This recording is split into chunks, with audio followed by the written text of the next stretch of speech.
Hello. I'd like to welcome you to our business meeting, our membership meeting, I think we call it, but I don't have to tell you the attendance is a little sparse compared to what went on here in the middle of the afternoon, right? Wow. Anyway, you have some handouts on your chairs. You have the agenda, you have the meeting minutes from last year, you have a short version of our strategic plan, all of which we'd like you to take a look at. I'm going to introduce our board members so you know who they are, and then we're going to introduce our newly elected board members too. So when I mention your name, if you would stand up, that would be ideal. Okay? All right. James Herbert Williams, past president. Tanya Edmonds, vice president and conference chair. Alan Detliff, vice president-elect. He'll be the one who's responsible for next year's program. Karina Walters, past vice president. Paula Narias, secretary. Trina Shanks, treasurer. We also have members at large. Laura Abrams, Jennifer Bellamy, Jorge Delva, Lynn Fang, Anna Haley, and we have two members that were unable to be with us, Enola Proctor and Ramesh Raghavan. There's also Elizabeth Aparicio, who's our early career member at large, and Emma Carpenter, our student member at large. If you take a moment to look at the minutes, which we'll need to approve.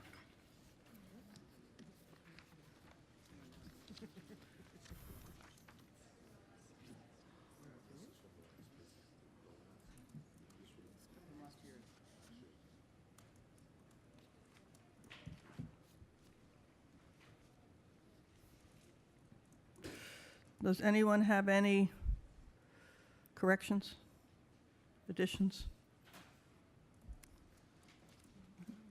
Okay, well, we need to approve the minutes, so do I have a motion? James Lubben is making the motion to approve the minutes. Second? Who's that? James Lubben. James Lubben, L-U-B-B-E-N. Okay. And who's going to second that, please? Louise? Okay. And, okay, all in favor of the minutes, from approving the minutes as they stand? Great. And any rejections?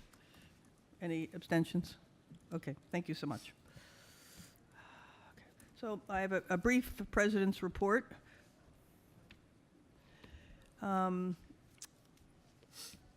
We have had our election. I'm going to report on just a few activities over the year because I'm sure you want to get to the reception and to the hearing the friendly visitor entertainment. So I won't tell you all that we've accomplished this year, but I'll just give you a few highlights. We did have an election, as you all know, because you got the ballot.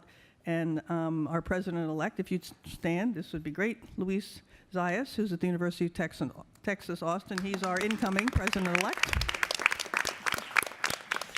Our vice president-elect is Amanda Moore McBride. She's at the University of Denver. Our new treasurer is Ramona Denby Brinson. And we have two members at large, Henrika McCoy at the University of Illinois, Chicago, and Marcy Merritt at NYU. Great. So some of the things we've been dealing with this year, we've had a doctoral student task force for the last few years, and we feel that doctoral students are so important to us, and we've been doing so much. They've been doing so much to help doctoral students and et cetera, that we decided it was better to move it out of a task force position and into a committee. So you all voted on that earlier this year.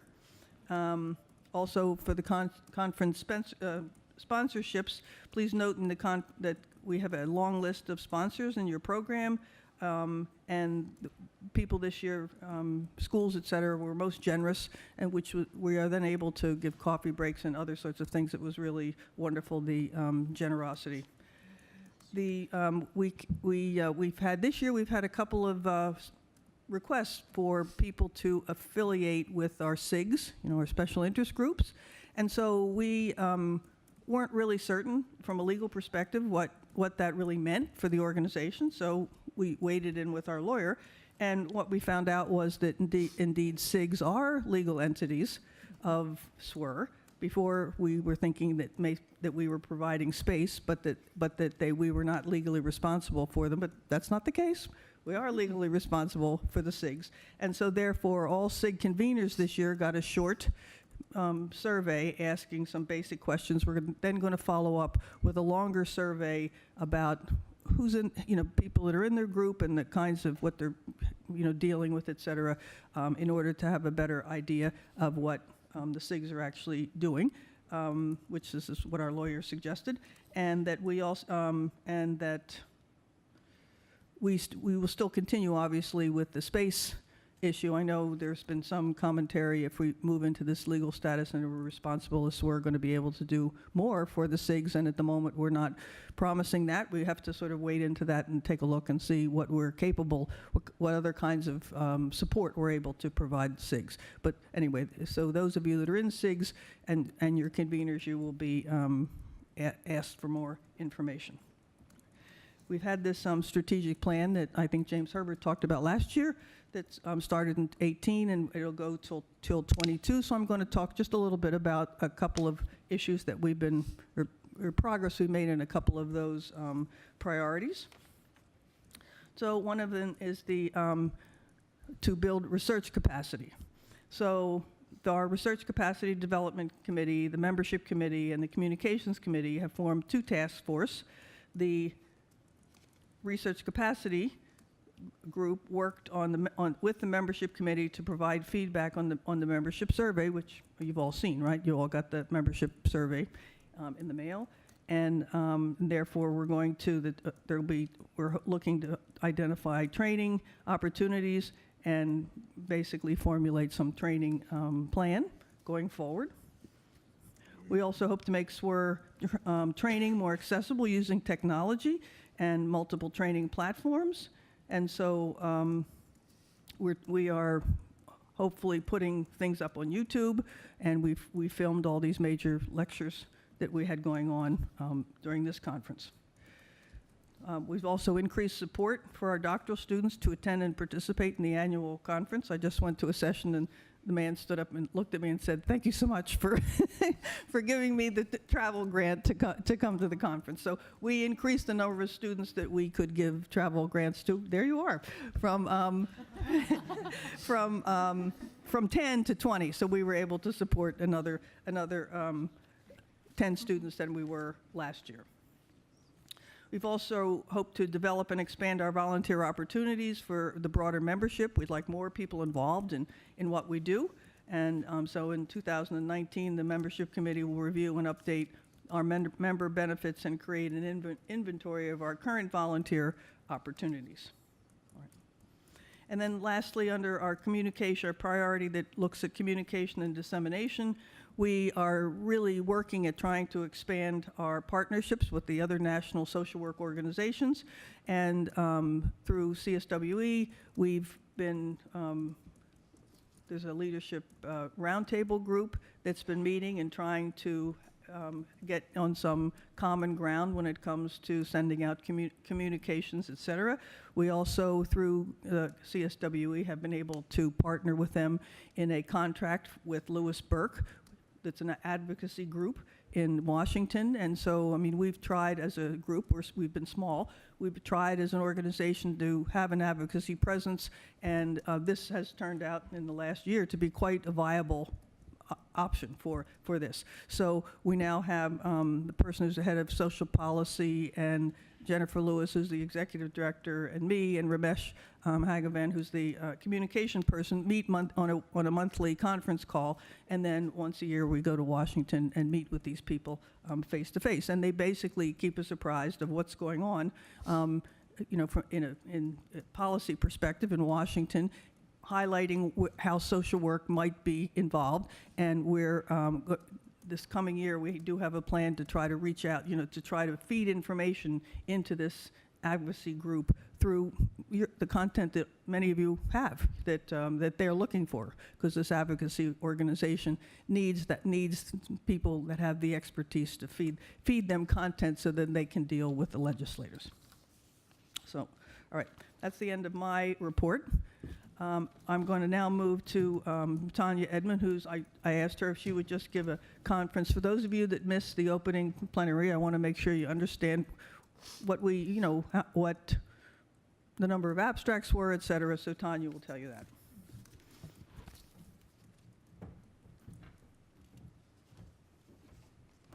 Thanks, Ruth. So for some of you, you may have heard this in the intro, in our opening session or in the cluster chair meeting, but we did have a record number of submissions this year, which feels really terrific. We had 2,500 abstracts submitted, which was a 15% increase from any previous year. So it was our record-breaking year of abstract submissions.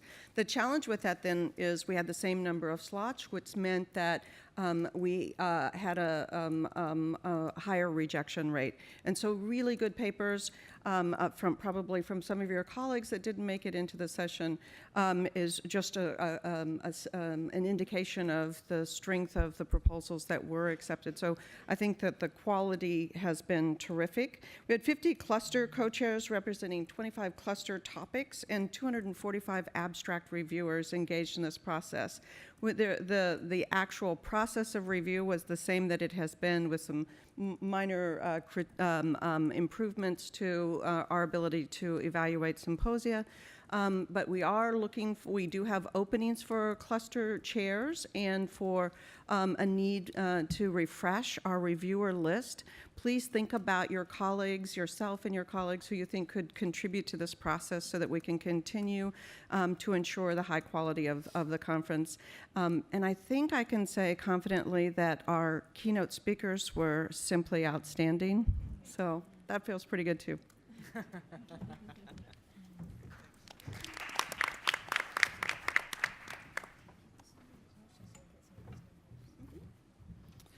Trina Sykes is our treasurer, and she's going to give you a brief treasury report.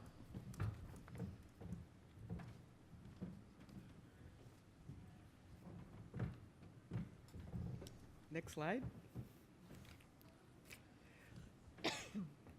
Thank you. Good evening, everyone.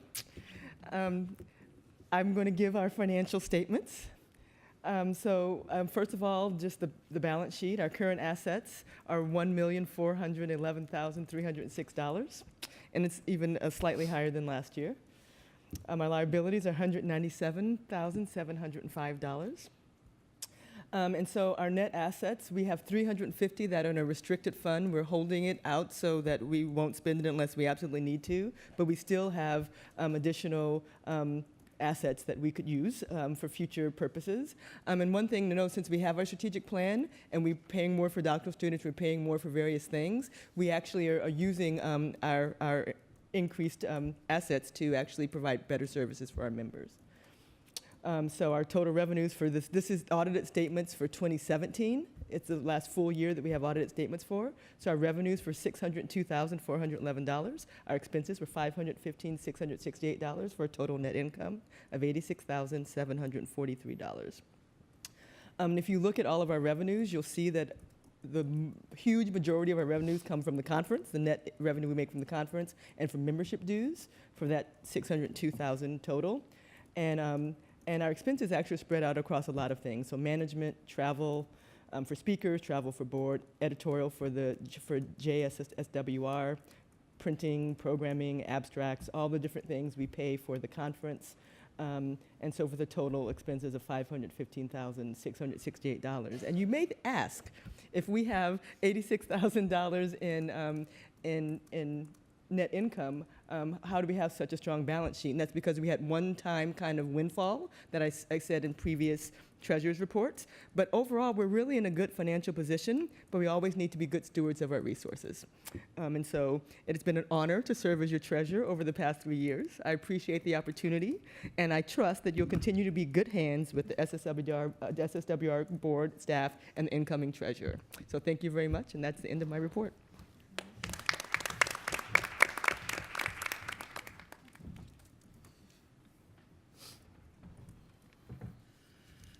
So now I have the sad job of saying goodbye to several of our board members.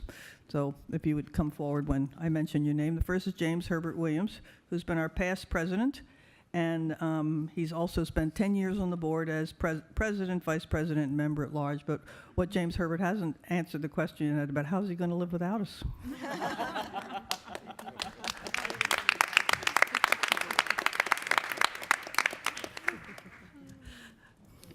Karina Walters, who was the program chair last year and past vice president this year.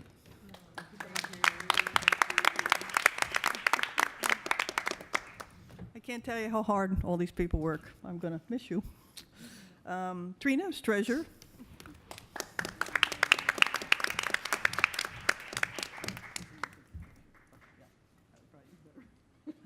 Thank you. You're welcome.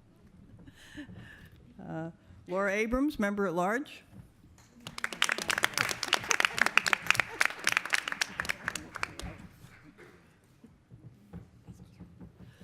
And Anna Haley, member at large.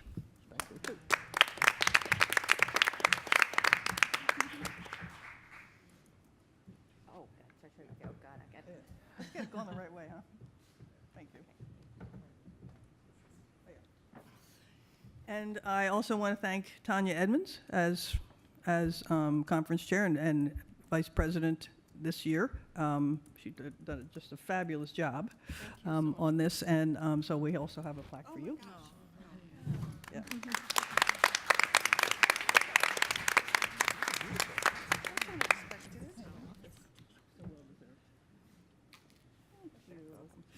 And next year, as I mentioned, Alan Datleff will be running the program and the incoming vice president. So now we have some time for you to talk to us about any questions or issues or concerns you have with the organization. We'd love to talk to you further.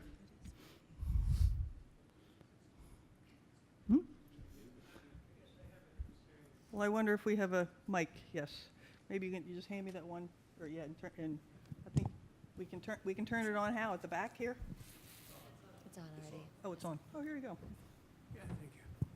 Yeah, I guess I was a little concerned when I heard that there was an increase in the rejection rate, because I see conference as an opportunity for scholars to talk to one another. Mm-hmm. And as some of you know, I was the VP at one time and helped introduce the e-poster capacity, which I think has really facilitated the opportunity for our scholars to meet one another. And I happened to speak with the company, and they've increased the number of platforms that they can offer. So really, I know we have 60 platforms now. We started with 50.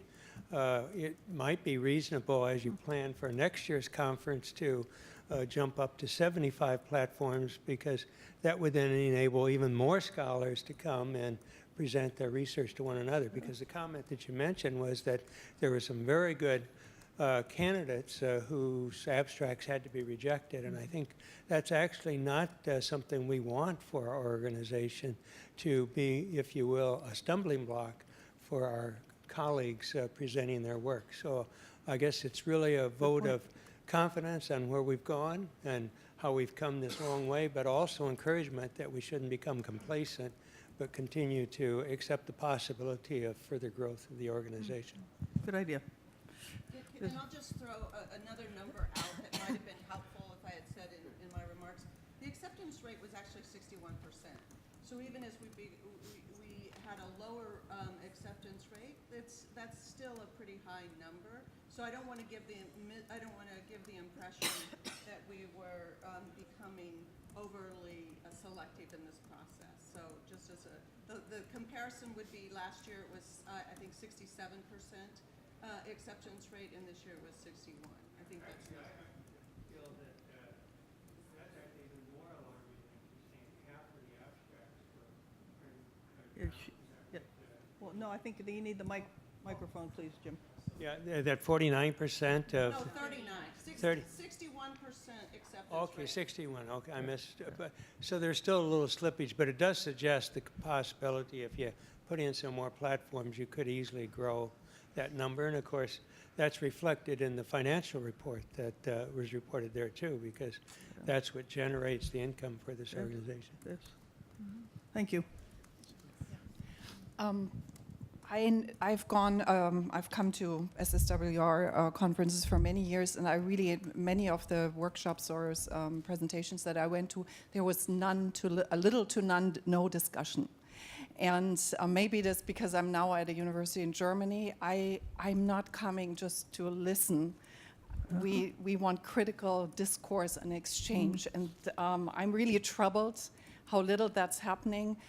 Part of it, I think, there were discussants listed in some of the sessions. They were not there. And I think we should really think about assigning discussants to kind of put the strands together and encourage critical discourse. It's not happening sufficiently in my view, and that doesn't feel good. Yes, I suppose you could have stayed home and read a journal article, right? Yes, that's how I felt No, I think that's an several excellent point. times, and during the last times I've attended. Very good, thank you. In the back there. Hi, I have two questions, or maybe one comment and a question. First, to continue with the e-poster board, I did present on Thursday via the e-poster board, and I think more space is needed because when they can get very full, so like, it's difficult sometimes for people to get through, or, so it's great. People are congregating, so that's excellent, but just maybe a little more distance. And that'll take up conference space.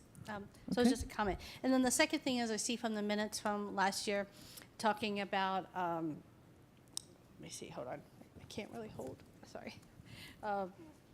It had to do with let's see here. You know what, I'll bring it up later. Let me find it. Okay. Anyone else? Here's Ron, okay. Yeah, Ruth, I talked to you about it on the way, but I wanted to bring it up too. Sure. Angela Davis is a hero of mine, and I loved her talk.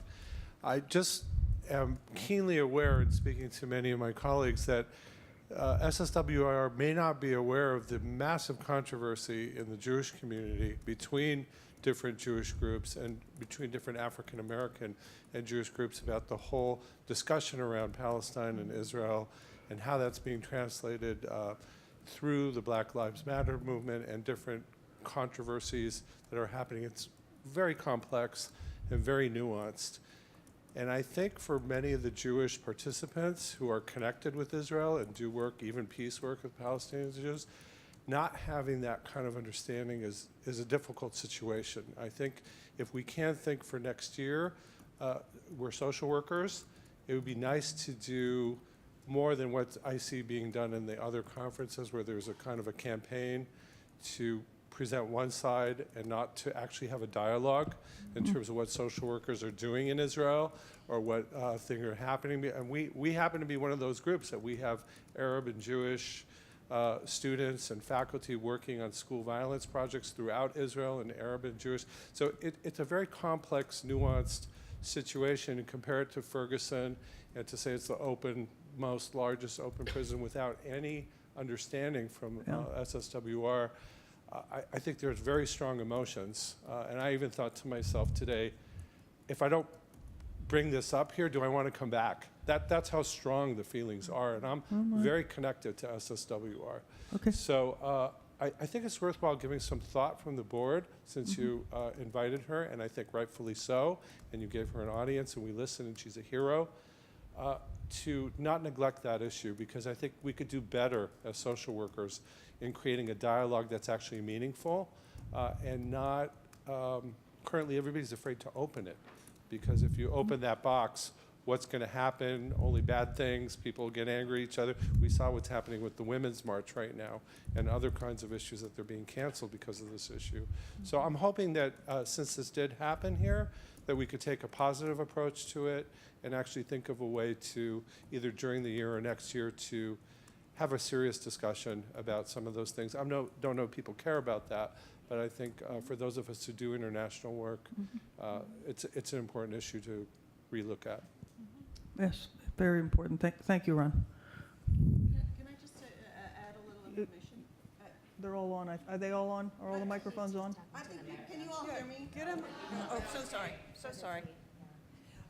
So I appreciate that comment very much, and we just want to share with you that it was actually part of our lunch conversation with Dr. Davis today, where she was really challenging us to engage in our social work education process and in our discourse around the pervasiveness of anti-Semitism, and really kind of created some conversation among board members about ways we might think about that for next year as well. So I just want to make sure that we're sharing with you that it's something that is also on our mind. Where this came from. Any other comments, questions? There you go. Good. Thank you. It had to do from the minutes from last year, talking about potentially developing like an MSW track here at SWR as a way to help build a pipeline into PhD programs. And as someone who comes from a university, we have a BSW and an MSW, but we do not have a PhD program. But I've been coming for several years to SWR. It's just something that I would love to see more. I guess maybe, I don't know if it's discussions or just ways to integrate that. And I know several years ago at the meeting, I do recall hearing that that the board was looking at ways to bring in more MSW level, but I missed the last I mean, two into the meetings. programming. Yes, into the programming. So I just want to encourage that. Thank you. Thank you for that reminder. Anything else? Hello, good evening. Hi, my name's Jennifer Lee, and this is my first year being here, and I appreciate your comment, sir. I'm big on international social work. I've actually been to Israel and Palestine, so I have observations and experience, but I also appreciate presenting both sides, but they both need to be presented. So I don't know if I want to say in her defense. I think she was presenting an observation. I don't know. She can speak for herself, but I do, I want to say I've actually traveled there, and I'm a witness to quite a few things. Nevertheless, I too want to continue to come back. This is my first time as a Muslim, obviously, African American, and a very passionate social worker about policy, helping the oppressed, disenfranchised. I don't care what culture, ethnicity, religion, place of birth, place of residency. I feel that we're here to help everyone. Every person on this planet, part of my people. And so we can't just ignore one side of any type of issue. So I just want to say that this is my year, and I look forward to my first year. I want to feel safe and comfortable, like I can continue to come back. And that things that I may align with in reference to statements are supported, or at least presented.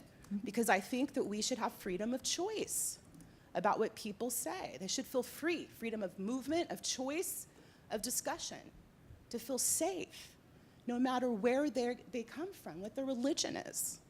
And so I just want to say I'm so honored to be in this room and in the presence of intellectuals who many just met 3 days ago. Look forward to working with in the future.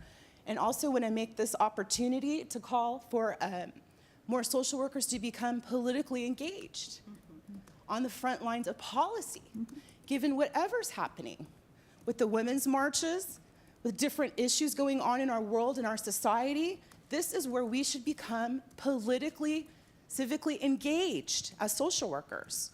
So I feel a strong responsibility to make that comment this evening as a social worker of 24 years. So again, I appreciate everyone, and thank you for having this opportunity. I look forward to coming back. I just joined as a member.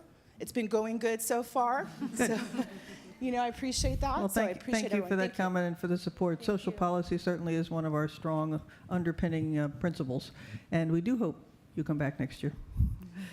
I think this concludes our membership meeting. So if you just move down the hall here to in the Imperial Ballroom, that's where our reception will be. So we'll see you down there. Thank you so much.